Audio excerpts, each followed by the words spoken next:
Assalamualaikum, my dear students. Today we are going to discuss a very important concept, that is electron transport chain (ETC) and oxidative phosphorylation. देखो ये क्या है, आप topic का नाम लिखिए electron transport chain (ETC) and oxidative phosphorylation. इसको note कीजिए कॉपी पे. अब देखो यहाँ, इससे पहले कि हम इस टॉपिक को डिटेल में पढ़े, मैं आपको बोलना चाहता हूं कि अब तक हमने क्या पढ़ा है. देखो, हम असल में पढ़ रहे हैं सेल्यूलर रेस्पिरेशन. हमारे पास, आपको याद है, हमारे पास ग्लूकोज था. Now glucose, it's a common respiratory substrate in aerobic respiration. Now glucose में कितने कार्बन होते हैं? 6 कार्बन शुगर.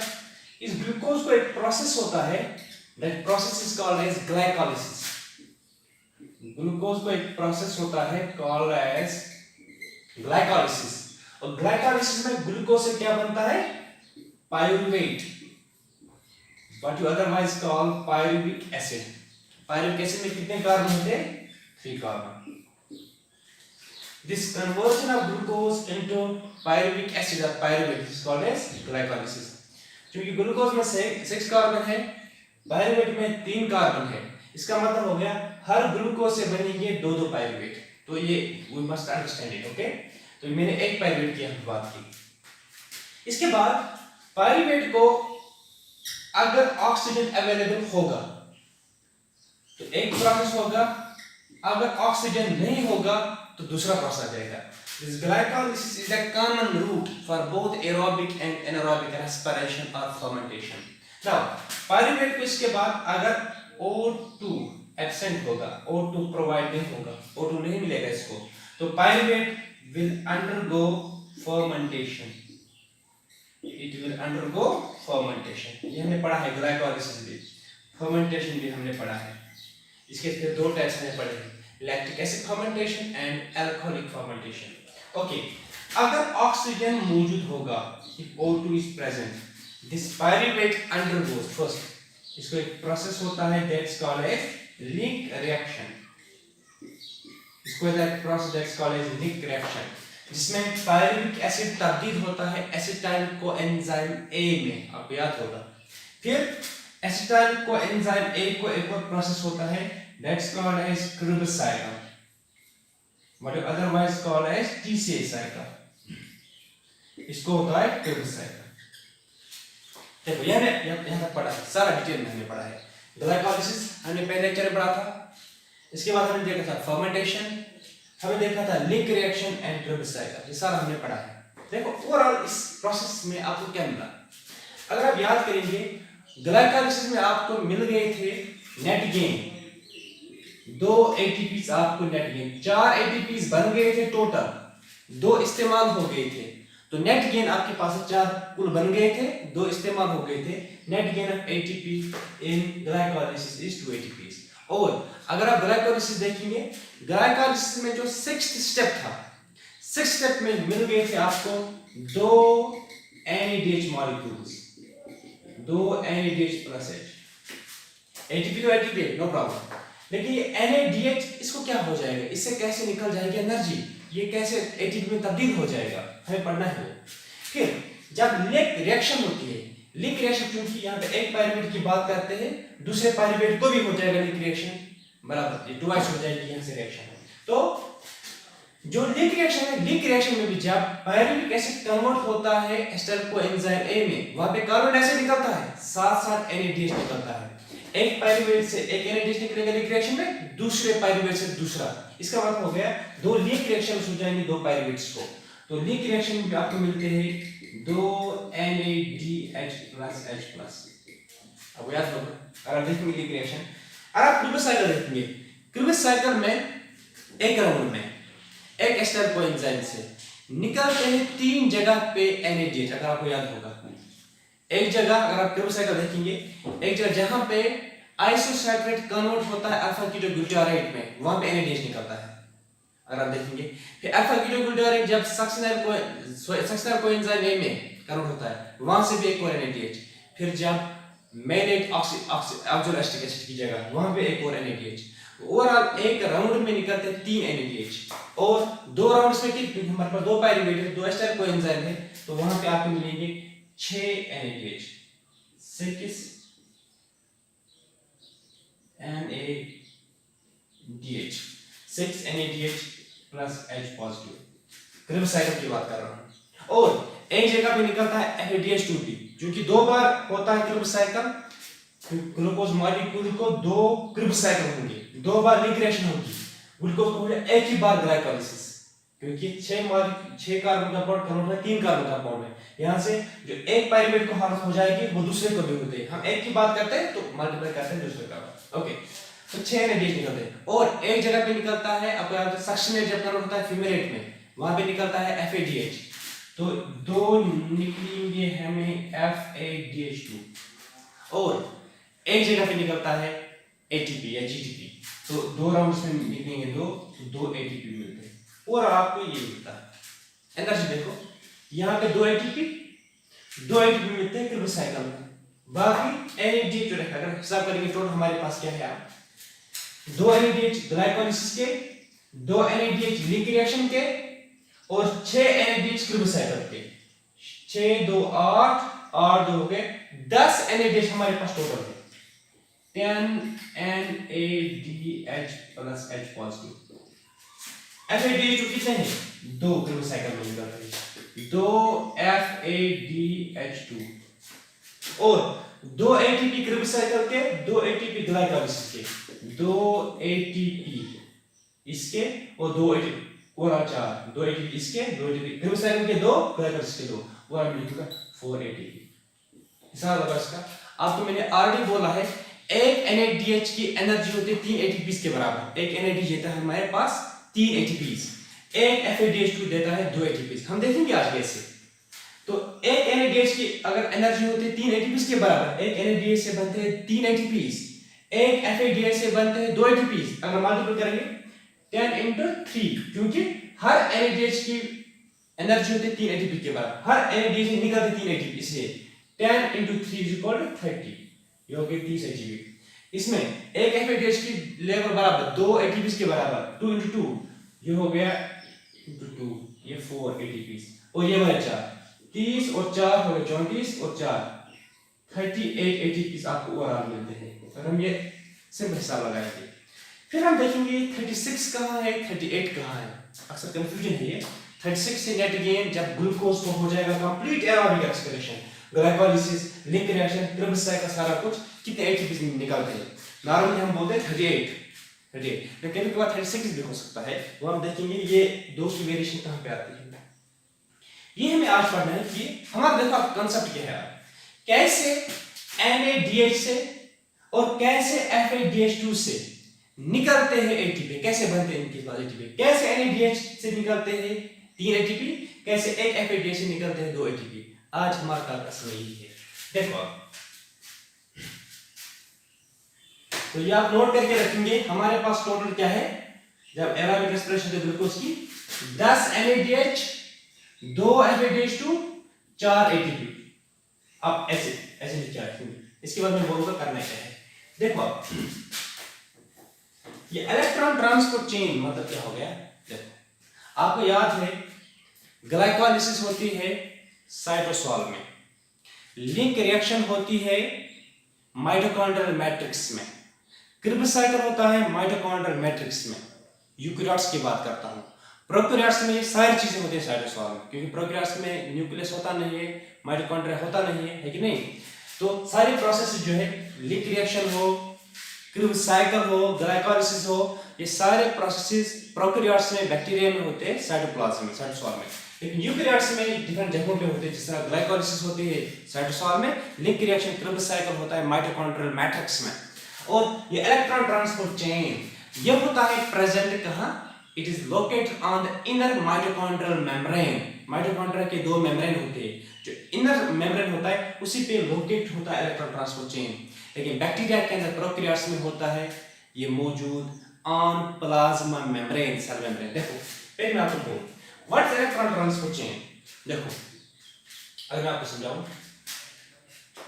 हमारे पास ये एक सेल है, इस सेल में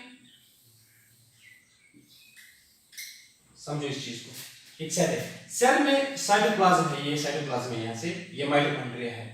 सेल में ग्लूकोज था, कन्वर्ट हो गया पायरुवेट में, पी मींस पायरुवेट, ग्लूकोज से बन गया पायरुवेट ग्लाइकोलाइसिस सेट्स फॉर्म में। फिर ये पायरुवेट यूकेरियोट्स में, फिर ये पायरुवेट सीधे जाता है माइटोकॉन्ड्रिया के अंदर, ग्लूकोज कन्वर्ट हो गया पायरुवेट में, व्हाट्स कॉल्ड ग्लाइकोलाइसिस। फिर ये पायरुवेट जो निकल गया ये जाता है सीधे माइटोकॉन्ड्रिया के अंदर, माइटोकॉन्ड्रिया मैट्रिक्स में। वहां पे इस पायरुवेट को होता है पहले डिक रिएक्शन, इसके बाद होता है क्रिब्स साइकिल, और वहां पे क्या निकलता है NADH और FADH2। ये NADH और FADH2 जो निकलते हैं ये जो है इनर माइटोकॉन्ड्रिया में रहने वाला, इसी पे मौजूद होते हैं प्रोटीन कॉम्प्लेक्स इनर मेम्ब्रेन पे,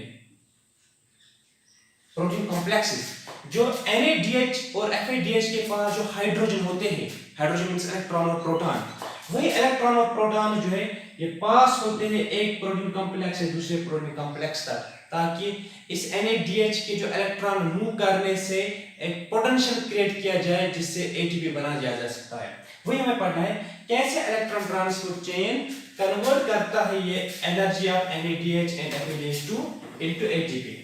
ये देखो, पहले देखो what is electron transport chain, as name indicates electron का ट्रांसपोर्ट चेन में, no from one point to another, from one part to another. Electron transport chain mean अगर देखेंगे it is the movement of electrons, जिस तरह हमारे पास देखो यहाँ पे हमारे पास है NADH plus H positive coenzymes जिनको हम बोलते हैं रिड्यूस्ड कोएंजाइम्स, क्योंकि इन्होंने एक्सेप्ट किया है हाइड्रोजन, हाइड्रोजन एक्सेप्ट करना रिडक्शन, ओके। हमारे पास FAD होता है लेकिन जब हाइड्रोजन दो लेगा H2 बनेगा, okay. NADH plus H plus और FADH2 इनको हम बोलते हैं नाम reduced coenzymes, these are reduced coenzymes, these are reduced coenzymes। अगर NADH का देखेंगे दूसरा फॉर्म, असल में ये होता है NAD प्लस, असली फॉर्म इसकी, फिर हमने दो हाइड्रोजन इसको ऐड किए तो ये बन गया NADH plus H positive, proton इसके साथ रहता है। तो FAD का देखेंगे वो FADE होता है, FAD, और FAD और H दो दे दो, ये होता है NAD प्लस फॉर्म में, मींस इसको आधे एक इलेक्ट्रॉन की कमी होती है, फिर दो हाइड्रोजन दे दो, वो अल्टीमेटली बनता है NADH plus H positive. NAD plus और FAD को इसको हम बोलते हैं ऑक्सीडाइज्ड फॉर्म ऑफ कोएंजाइम्स। ये ऑक्सीडाइज्ड फॉर्म है इनकी, oxidised forms of NADH and FADH2, NAD plus and FAD, oxidized forms of coenzymes. This NADH plus H plus FAD, these are reduced coenzymes. इन्होंने accept किया है hydrogens को, इनके पास hydrogen है इसलिए ऑक्सीडाइज्ड फॉर्म में है, ये रिड्यूस्ड फॉर्म में है, ओके। अब देखो ये जो दो हाइड्रोजन है किसके पास, NAD के पास, यहाँ FAD के पास दो हाइड्रोजन है, कैसे अपने हाइड्रोजन यानी कि इलेक्ट्रॉन और प्रोटॉन पास करेंगे ATP बनाने के लिए, देखो ये आप नोट कीजिए। अब देखो ये इलेक्ट्रॉन ट्रांसपोर्ट चेन क्या हो गया, it is the movement of electron, it is the movement of electrons from one complex protein complex to another. Ultimately किसके पास इलेक्ट्रॉन्स आते हैं, ऑक्सीजन के पास। मैं आपको समझाऊंगा ऐसे, एक मिनट रुकिए। जो इलेक्ट्रॉन ट्रांसपोर्ट चेन है ये मेनली बना हुआ है चार कॉम्प्लेक्सेस का, आज का हम पांचवा कॉम्प्लेक्स डालते हैं इसमें। हम अगर डिफिनेशन हम नहीं लिखेंगे, हम ऐसे लिखेंगे, इसके बाद हम लिख सकते हैं, हम लिख सकते हैं कि इलेक्ट्रॉन ट्रांसपोर्ट चेन जो है ये बना हुआ है कॉम्प्लेक्सेस का। Electron transport chain is composed of following complexes. पहला क्या है, पहला लिखो कॉम्प्लेक्स फर्स्ट, कॉम्प्लेक्स फर्स्ट, ये प्रोटीन कॉम्प्लेक्स है, प्रोटीन का एक एग्रीगेशन, कॉम्प्लेक्स फर्स्ट, इसको हम एक और नाम बोलते हैं NADH dehydrogenase, NADH dehydrogenase, complex first और NADH dehydrogenase, complex first है, स्पेस रखूंगा मैं। दूसरा क्या है, कॉम्प्लेक्स सेकंड, जिसको हम बोलते हैं कभी कभार succinate dehydrogenase. You remember this enzyme complex. Succinate dehydrogenase is the only enzyme of Krebs cycle that is present on inner mitochondrial membrane. हमने बोला कि इलेक्ट्रॉन ट्रांसफर चेन लोकेट है इनर माइटोकॉन्ड्रियल मेम्ब्रेन पे, लेकिन प्रोकैरियोट्स में on plasma membrane होता है. Okay, succinate dehydrogenase ये भी कॉम्प्लेक्स है. दूसरा फिर है कॉम्प्लेक्स थर्ड, जिसको हम बोलते हैं cytochrome, CYTO, cytochrome BC1 complex, इसका एक और नाम है साइटोक्रोम BC1 कॉम्प्लेक्स. एक और हमारे पास complex fourth, otherwise called cytochrome C oxidase या cytochrome oxidase. This is complex number 4. और कभी कभी आजकल हम बोलते हैं कॉम्प्लेक्स फिफ्थ भी, आजकल कॉम्प्लेक्स फिफ्थ भी मालूम करते हैं. That's called as ATP synthase या FOF1 complex, FO oxysome, F1 complex. देखो ये कॉम्प्लेक्स फर्स्ट, इसमें क्या होता है? कॉम्प्लेक्स ये लिख के रखो आप. कॉम्प्लेक्स फर्स्ट में क्या होता है? इसमें होते हैं दो चीजें. It contains F, M, N and Fe means iron, S means sulfur. Iron sulfur proteins. Complex first में दो चीजें होती है. It contains FMN का मतलब क्या हो गया? Flavin, FLAVIN, flavin mononucleotide, flavin mononucleotide and iron sulfur proteins. Flavin mononucleotide and iron sulfur proteins ये आपस में मिलते हैं, इसी को नाम देते कॉम्प्लेक्स फर्स्ट. NADH डिहाइड्रोजिनेज में ये दो चीजें होते हैं, FMN and iron sulfur proteins. Complex second, succinate dehydrogenase में क्या होता है? It contains FAD, flavin adenine dinucleotide, flavin adenine ADENINE, adenine dinucleotide. Okay, flavin adenine dinucleotide and iron sulfur proteins. Iron sulfur proteins. Complex third, इसको हम बोलते हैं cytochrome BC1 complex. इसमें क्या होता है? इसमें होता है cytochrome, it can be cytochrome B, एक प्रोटीन का नाम है, iron sulphur proteins and cytochrome C1 as name indicate, cytochrome BC1 complex. Cytochrome B भी होता है, साइटोक्रोम C1 भी होता है, और साथ साथ आयरन सल्फर प्रोटीन जो इन दोनों में होता है. इट कंटेन्स साइटोक्रोम B, ये प्रोटीन का नाम है, iron sulphur proteins as name indicates, and cytochrome C1 ये कॉम्प्लेक्स थर्ड होता है. कॉम्प्लेक्स फोर्थ में क्या, मैं एक मिनट के लिए रख कर नीचे वाला. कॉम्प्लेक्स फोर्थ में क्या होता है? हाँ, कॉम्प्लेक्स फोर्थ इसको हम कभी कभार बोलते हैं cytochrome C oxidase. It contains, इसमें क्या होता है? It contains cytochrome A, protein का नाम है, copper A, cytochrome A3 and copper B. दो कॉपर सेंटर्स होते हैं, कॉपर A को हम कहते हैं और कॉपर B, और होता है साइटोक्रोम A और साइटोक्रोम A3. देखो it contains cytochrome A, protein का नाम है, कॉपर A, कॉपर का एक यहाँ पे एक यूनिट, इसके बाद साइटोक्रोम A3, इसके बाद कॉपर का एक और यूनिट. तो it contains cytochrome A, copper A, copper 1 center and cytochrome A3 another protein and then copper B center दूसरा copper molecule. Okay, now ये चार कॉम्प्लेक्सेस हैं हमारे पास, ये आपको जरूर याद है किसमें क्या होता है. और कॉम्प्लेक्स फिफ्थ जिसको हम कभी कभार क्या बोलते हैं, शाबाश, अगर मैं ऊपर लिखूं वो आप लोगों के लिए, कॉम्प्लेक्स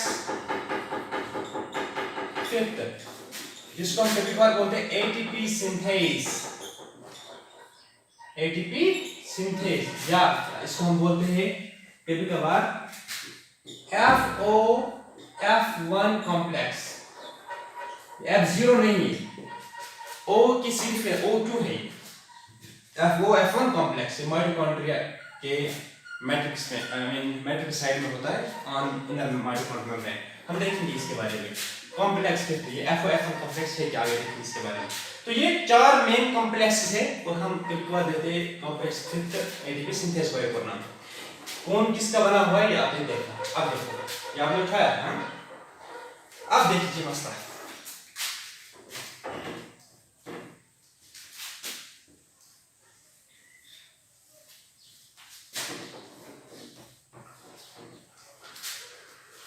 समझाऊंगा आराम से, बड़ा मुश्किल टॉपिक है लेकिन इसको हम आसान बनाने की कोशिश करेंगे। अब मैंने आपको बोला देखो ये जो ये NADH plus H positive reduced coenzyme एक, FADH2 दूसरा रिड्यूस्ड कोएंजाइम, रिड्यूस्ड कोएंजाइम से इनके पास क्या है, इनके पास हाइड्रोजन है, इलेक्ट्रॉन और प्रोटॉन है। ये जो हाइड्रोजन के पास है FADH2 के पास, NADH के पास है, ये अपने इलेक्ट्रॉन्स और प्रोटॉन्स अपने हाइड्रोजन्स सप्लाई करते हैं। किसको सप्लाई करते हैं, ये सप्लाई करते हैं O2 को, ऑक्सीजन को। ऑक्सीजन के पास बहुत हाई इलेक्ट्रोनेगेटिविटी है, electron gaining affinity, no electron को अट्रैक्ट करने की सलाहियत, गेन करने की सलाहियत, जिसको हम बोलते हैं बायोलॉजिकल टर्म्स में इट्स कॉल्ड एज, इसके पास हाई रेडॉक्स पोटेंशियल है, रेडॉक्स पोटेंशियल। असल में ये इलेक्ट्रॉन को ला सकता है, अपनी ओर खींच सकता है, हाइड्रोजन को खींच सकता है। जो NADH और FADH2 के पास हाइड्रोजन से ये सप्लाई करते हैं इन हाइड्रोजन को, इलेक्ट्रॉन और प्रोटॉन को, किसको, किसके पास, ऑक्सीजन के पास। और जब ऑक्सीजन लेगा हाइड्रोजन तो ये तब्दील हो जाता है वाटर में, वाटर में तब्दील होता है। तो ये NADH और FADH2 डायरेक्टली नहीं दे पाते हैं ऑक्सीजन को, ये अपने इलेक्ट्रॉन्स और प्रोटॉन्स, अपने हाइड्रोजन बल्कि ये करते हैं इसको supply through complex first second order, ultimately पहुंचाते हैं इसको। तो अगर हम बोलेंगे ना what is electron transport chain, ये माने कॉम्प्लेक्स फर्स्ट सेकंड ऑर्डर है ना, ऐसे हम बोल सकते हैं the transfer of electrons and protons also, the transfer of electrons and transfer of hydrogen हो गए, इलेक्ट्रॉन ट्रांसफर इसमें इलेक्ट्रॉन मूवमेंट करता है। The transfer of electrons from reduced coenzymes like NADH plus H plus and FADH2 to oxygen, molecular oxygen through different protein complexes is called electron transport chain. शाबाश। अब देखो the movement of electrons from reduced coenzymes, bracket में लिखेंगे NADH plus H plus FADH2, bracket बंद करो।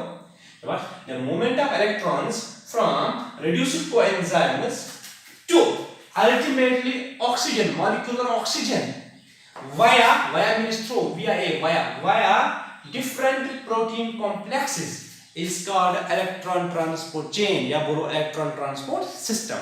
Okay, ये electron transport system कहां पे मौजूद होता है, देखो नीचे, it is located on inner mitochondrial membrane, it is located on inner mitochondrial membrane in eukaryotes and plasma membrane in prokaryotes, क्योंकि वहां पे माइटोकॉन्ड्रिया होता नहीं है। ओके हाँ, ये इलेक्ट्रॉन ट्रांसपोर्ट चेन किसका बना हुआ है, कॉम्प्लेक्सेस का बना हुआ है।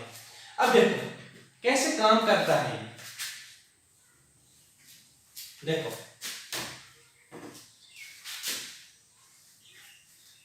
यहां अगर मैं बनाऊंगा माइटोकॉन्ड्रियल मेम्ब्रेन, मैं यूकेरियोट्स की बात करूंगा, ये इनर माइटोकॉन्ड्रियल मेम्ब्रेन मैंने बनाया, इमेजिन कीजिए इसको, ये इनर माइटोकॉन्ड्रियल मेम्ब्रेन है, ये वाला matrix side, this is matrix, ये मैट्रिक्स है, ये है आउटर मेम्ब्रेन, ये वाला इनर मेम्ब्रेन बड़ा बनाया, ये इनर मेम्ब्रेन सारा यहां से लेकर सारा इनर मेम्ब्रेन है, इसको मैग्नीफाई किया, जूम किया, ये मान लीजिए आउटर मेम्ब्रेन, आउटर मेम्ब्रेन और इनर मेम्ब्रेन के बीच स्पेस होती है, inter membrane space, perichondrial space. Okay now इसमें क्या होता है, यहां मान लीजिए दिस इज कॉम्प्लेक्स फर्स्ट, ये वाला दिस इज कॉम्प्लेक्स फर्स्ट, मैं ऐसे लिखूं इसको, complex first, this is complex second, दूसरा है कॉम्प्लेक्स फर्स्ट थोड़ा इंटर मेम्ब्रेन स्पेस की ओर होता है, कॉम्प्लेक्स सेकंड होता है मैट्रिक्स साइड में, मेम्ब्रेन के मैट्रिक्स साइड में, माइटोकॉन्ड्रियल मेम्ब्रेन के मैट्रिक्स स्पेस में। फिर यहां पे complex third, this is complex third, फिर एक कॉम्प्लेक्स फोर्थ, कॉम्प्लेक्स फोर्थ अब ऑलरेडी पता है। कॉम्प्लेक्स 1 में क्या होता है, कॉम्प्लेक्स सेकंड में क्या, थर्ड में क्या होता है, फोर्थ में क्या है, यू नो ना। लिसन, इंपॉर्टेंट चीज है यहाँ। कॉम्प्लेक्स फर्स्ट जो होता है यहाँ, अगर मैं देखो वहां कॉम्प्लेक्स फर्स्ट जो होता है यहाँ, देखो इसमें क्या होता है कॉम्प्लेक्स फर्स्ट में, कॉम्प्लेक्स फर्स्ट का एक और नाम क्या है, NADH डिहाइड्रोजन। हाँ, इसके बाद कॉम्प्लेक्स फर्स्ट और थर्ड के बीच होता है मौजूद UQ, यूबिक्विनोन, इसको हम बोलते हैं, अब देखो यूबिक्विनोन,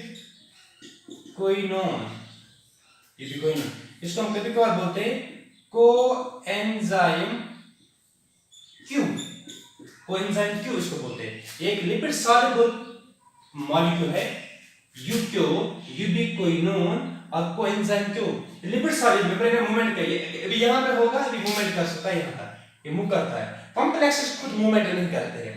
एक mobile lipid molecule, mobile means active, जो लिपिड सॉल्युबल होता है, lipid soluble molecule called ubiquinone और coenzyme Q is present between complex first and complex third. ये किस कॉम्प्लेक्स का पार्ट नहीं है, ये कॉम्प्लेक्स के बीच में होता है मूवमेंट के लिए। फिर कॉम्प्लेक्स थर्ड और फोर्थ के बीच होता है साइटोक्रोम C, जो होता है इनर मेम्ब्रेन के आउटर फेस की ओर, इंटर मेम्ब्रेन स्पेस की ओर, ये मेम्ब्रेन है इनर मेम्ब्रेन, इसके बाहर साइड में कॉम्प्लेक्स थर्ड और फोर्थ के बीच का साइटोक्रोम C। यूबिक्विनोन होता है कॉम्प्लेक्स फर्स्ट और थर्ड के बीच। नाउ लिसन, यूबिक्विनोन और कोएंजाइम क्यू, अरे देखा, नाउ लिसन, देख लीजिएगा यहाँ, क्या देखो कॉम्प्लेक्स फर्स्ट NADH डिहाइड्रोजन, शाबाश, मुझे बोल पहले, यूबिक्विनोन क्या है, it's a lipid soluble complex, जो क्या लिपिड सॉल्युबल मॉलिक्यूल जो कॉम्प्लेक्स फर्स्ट और थर्ड के बीच मौजूद होता है। साइटोक्रोम C एक इलेक्ट्रॉन कैरियर है, ये कॉम्प्लेक्स थर्ड और फोर्थ के बीच।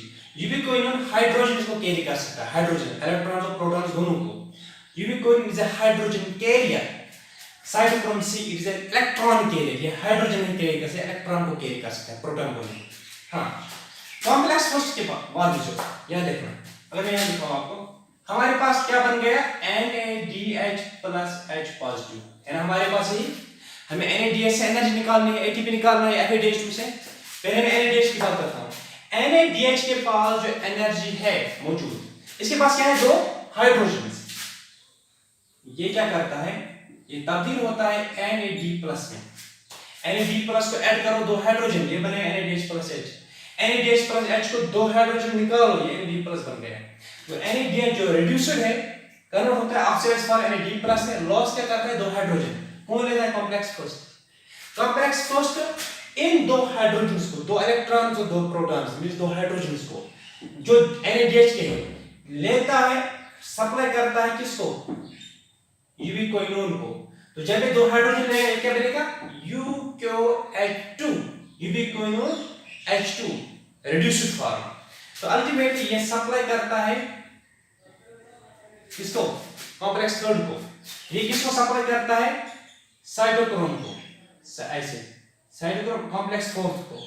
अल्टीमेटली कॉम्प्लेक्स फोर्थ जो है, ये इलेक्ट्रॉन्स पहुंचाएगा अल्टीमेटली ऑक्सीजन के पास। पहले मैं वो दिखाऊंगा आपको, देखो यहां, जब कॉम्प्लेक्स फर्स्ट NADH को करता है ऑक्सीडेशन, NAD प्लस में तब्दील करता है, दो हाइड्रोजन लेता है खुद UQ, इसके बाद complex third cytochrome complex fourth. NADH के ऑक्सीडेशन में कौन सा कॉम्प्लेक्स इन्वॉल्व नहीं होता है, कॉम्प्लेक्स सेकंड, बहुत इंपॉर्टेंट पॉइंट है। Complex second does not take part in oxidation of NADH plus H plus, इसका कोई योगदान रोल नहीं इसमें। कॉम्प्लेक्स फर्स्ट, सेकंड और फोर्थ ये करते हैं ऑक्सीडेशन ऑफ NADH में मदद। Complex second has no role in the oxidation of NADH plus H plus, ये लिख के रखो, complex second has no role in oxidation of NADH plus H plus, ठीक है। नाउ इसका रोल किसमें, बाकी कॉम्प्लेक्स का है। जब ये इलेक्ट्रॉन्स चलते हैं कॉम्प्लेक्स फर्स्ट से यूबिक्विनोन ऐसे ऐसे, इस ट्रांसपोर्टेशन के दौरान तकरीबन 6 प्रोटॉन्स, मैंने आपको बोला अभी, साइटोक्रोम C एक इलेक्ट्रॉन कैरियर है, इलेक्ट्रॉन को आगे ले सकता है, मतलब एक्सेप्ट करता है, डोनेट कर सकता है, हाइड्रोजन को एक्सेप्ट नहीं करता है। यूबिक्विनोन ये हाइड्रोजन को, ये प्रोटॉन और इलेक्ट्रॉन को एट टाइम एक्सेप्ट कर सकता है। जब याद रखना, जब इलेक्ट्रॉन चलता है और प्रोटॉन चलते हैं NADH के कॉम्प्लेक्स फर्स्ट से अल्टीमेट का फोर्थ तक, इस ट्रांसपोर्ट में जब इलेक्ट्रॉन चलता है इसके दो इलेक्ट्रॉन इसके पास है दो इलेक्ट्रॉन, दो प्रोटॉन भी थे, अल्टीमेट चलते पहुंचते किसके पास, कॉम्प्लेक्स फोर्थ तक। और इस दौरान जब इलेक्ट्रॉन यहां तक चलते हैं कॉम्प्लेक्स फर्स्ट से लेकर फोर्थ तक, इस दौरान 6 प्रोटॉन्स बाहर पंप होते हैं। 2 प्रोटॉन किसके हैं, NADH के, और 4 प्रोटॉन यहां से लिए जाते हैं, 4 प्रोटॉन, 2 इसके और 4 मैट्रिक्स से पंप किए जाते हैं, एक्सपोर्ट किए जाते हैं टू इनर, ऐसे intermembrane space, to the space between the 2 mitochondrial membranes, 6 proton. और अल्टीमेटली क्या होता है, याद रख लीजिएगा, अगर FADH को क्या करना है, हमारे पास FADH2 है, यहाँ लिखा। अब अगर हमारे पास NADH की बात खत्म हो गई, अगर FADH2 हमारे पास होगा तो FADH2 को कौन करता है ऑक्सीडेशन, कॉम्प्लेक्स सेकंड, NADH को कॉम्प्लेक्स फर्स्ट चला। FADH2 इसे 2 हाइड्रोजन हटाओ, FAD बनेगा, 2 हाइड्रोजन किसके पास है, कॉम्प्लेक्स सेकंड के पास, ये किसको देगा, ये देगा यूबिक्विनोन को, यूबिक्विनोन फिर आगे बराबर ऐसा ही करेगा, मींस कॉम्प्लेक्स फर्स्ट इन्वॉल्व होगा यूबिक्विनोन के पास आगे जाता है, कॉम्प्लेक्स सेकंड इन्वॉल्व होगा या FADH को करता ऑक्सीडेशन आगे जाता है, मींस FADH की ऑक्सीडेशन में कौन सा कॉम्प्लेक्स इन्वॉल्व नहीं होता है, कॉम्प्लेक्स फर्स्ट। तो complex first is not involved in the oxidation of FADH2, while complex second is not involved in the oxidation of NADH। देखो NADH का रास्ता देखो ना, NADH ऑक्सीडेशन यहां से होगी, यहां से, इसका योगदान नहीं है कहीं ऐसे, इसका देखो FADH की ऑक्सीडेशन हो गई यहां से यहां, इसका रोल नहीं, समझा। वो which complexes are common for oxidation of both NADH and FADH2, complex third and complex fourth are common. Complex first does not take part in oxidation of FADH2, whereas complex second does not take part in oxidation of NADH+. समझा। Okay, इसके बाद क्या होगा, तो जो यहां से FADH2 की ऑक्सीडेशन यहां से हो जाएगा, यहां से हो जाएगा, इस दौरान टोटल 4 हाइड्रोजन्स को एक्सपोर्ट किया जाता है।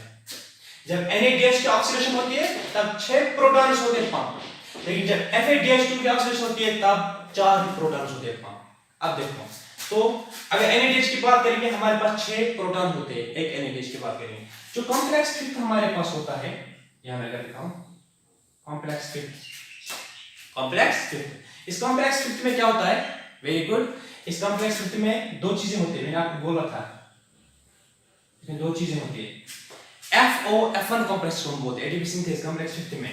ये वाला पार्ट जो है, ये वाला जो मेम्ब्रेन के अंदर है, इट्स कॉल्ड FO पार्ट, जो बाहर है मैट्रिक्स के अंदर इसका F1।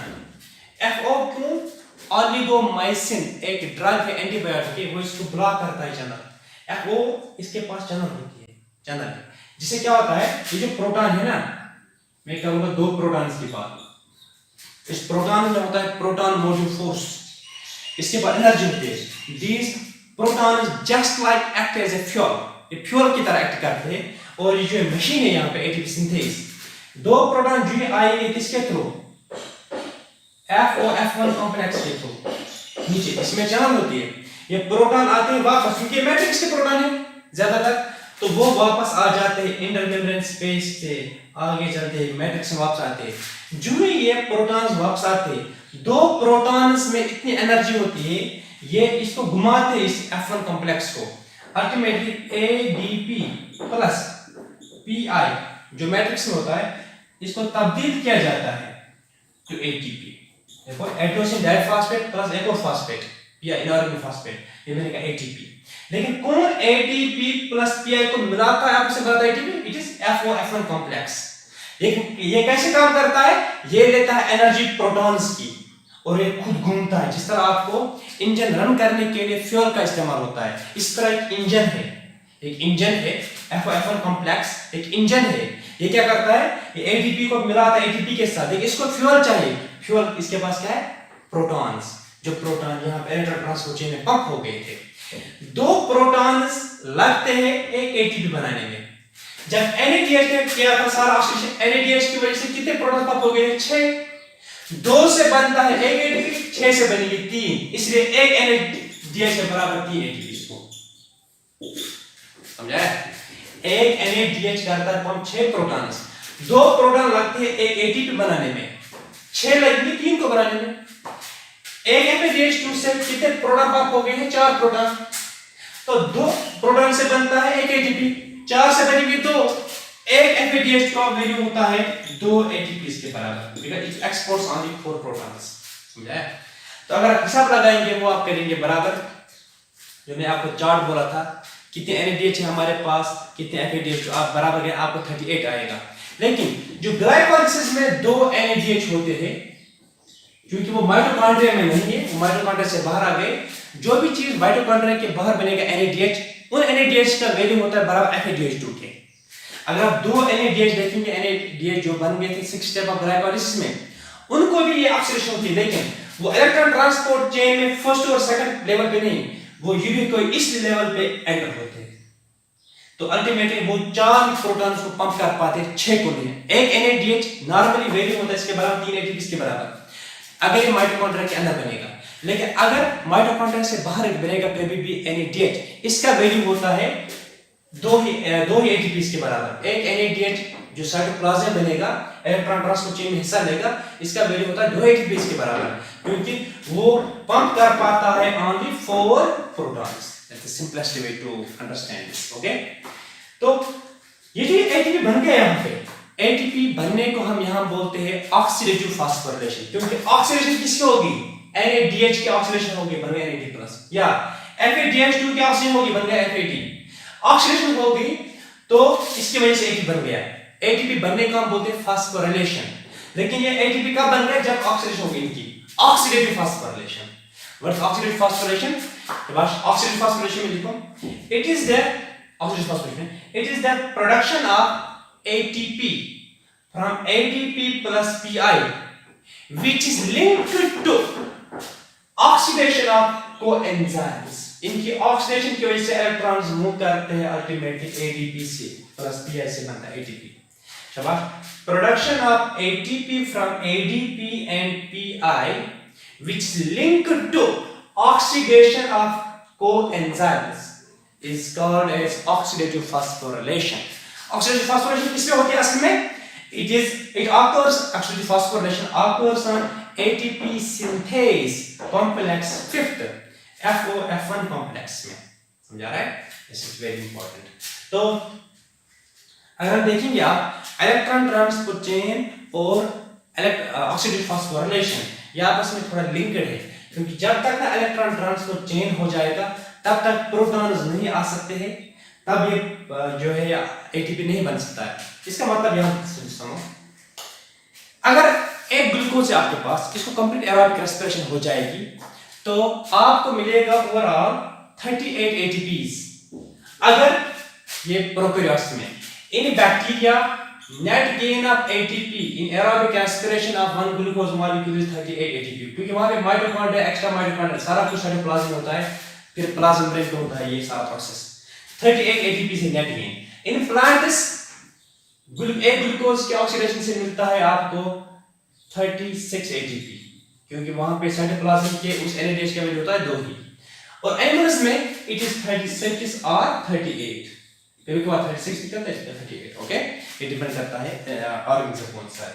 तो जो ATP बनता है, इस ATP सिंथेसिस के एक प्रोसेस है, एक मैकेनिज्म है, इसका नाम है केमियोस्मोटिक। अगर आप देखेंगे केमियोस्मोटिक